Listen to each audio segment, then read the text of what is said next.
ప్రాథమికంగా ఇచ్చినటువంటి 6 గ్యారెంటీలను అమలు చేయాలి. అవి చేయలేదు. ఈరోజు రైతు బంధు గత 7 సంవత్సరాలుగా ఇంటరప్షన్ లేకుండా ప్రతి ఒక్క ఫార్మర్కి ఎట్లయితే రైతు బంధుని అందజేసిందో బీఆర్ఎస్ ప్రభుత్వం, ఈ రోజు 4 ఎకరాల వరకే వాళ్ళు ఇవాళ రైతు బంధుని అందజేయడం జరిగింది. కౌలు రైతులకు ఇస్తా అన్న ప్రోత్సాహకాలు ఇవ్వలేదు. రైతు భరోసా ద్వారా వాళ్ళు ఇస్తా అన్నటువంటి ఏ ఒక్క హామీని కూడా నిలబెట్టలేదు. అదేవిధంగా వరికి 500 రూపాయల బోనస్ ఇస్తా అని చెప్పి వాళ్ళు డిసెంబర్ 9నే దీన్ని అమలు చేస్తాము, దీని మీద సంతకం పెడతామని చెప్పి గతంలో చెప్పడం జరిగింది ఎన్నికల హామీలో.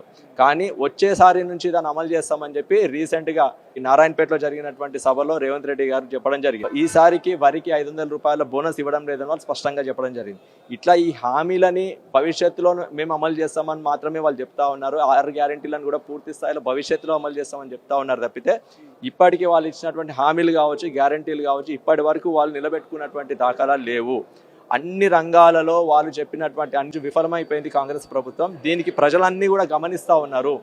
ఖచ్చితంగా ప్రజలకి వీళ్ళు ఇచ్చినటువంటి దొంగ హామీలన్నింటినీ కూడా నిలబెట్టుకోలేని పరిస్థితులలో ప్రజాక్షేత్రంలో ప్రజలు వాళ్ళకి కాంగ్రెస్ పార్టీకి తగిన గుణపాఠం చెప్పబోతా ఉన్నారు. అనూహ్యంగా ఈరోజు బీఆర్ఎస్ పార్టీ గ్రాఫ్ అనేది పెరిగింది. గత నెల రోజుల క్రితం నుండి ఇప్పటి వరకు చూస్తే ఈరోజు బీఆర్ఎస్ పార్టీ గ్రాఫ్ పెరిగిందని స్పష్టంగా అర్థమవుతా ఉన్నది.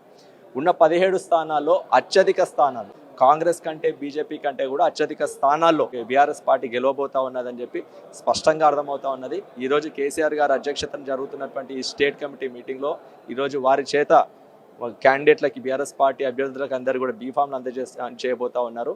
గతంలో బీఆర్ఎస్ పార్టీ ప్రభుత్వంలో ఉన్నప్పుడు చేసినటువంటి సంక్షేమ అభివృద్ధి కార్యక్రమాలన్నీ కూడా అటువంటి అభివృద్ధి కానీ అటువంటి సంక్షేమం కానీ ఇతర పార్టీ అధికారంలోకి వస్తే జరగదనేది ఈరోజు ప్రజలకు అందరూ కూడా స్పష్టంగా బీఆర్ఎస్ లాంటి పార్టీనే ఇక్కడ పొలిటికల్గా బలంగా ఉంటే మళ్ళీ ప్రజలకు మంచి జరిగేటువంటి అవకాశం ఉంటుందని చెప్పి ఈరోజు ప్రజలందరూ కూడా స్పష్టంగా గ్రహించారు. కాబట్టి ఖచ్చితంగా బీఆర్ఎస్ పార్టీకే రానున్న ఎన్నికలలో వాళ్ళు పట్టం కట్టబోతున్న స్పష్టమవుతారు. ఒకవైపు కాంగ్రెస్ పార్టీ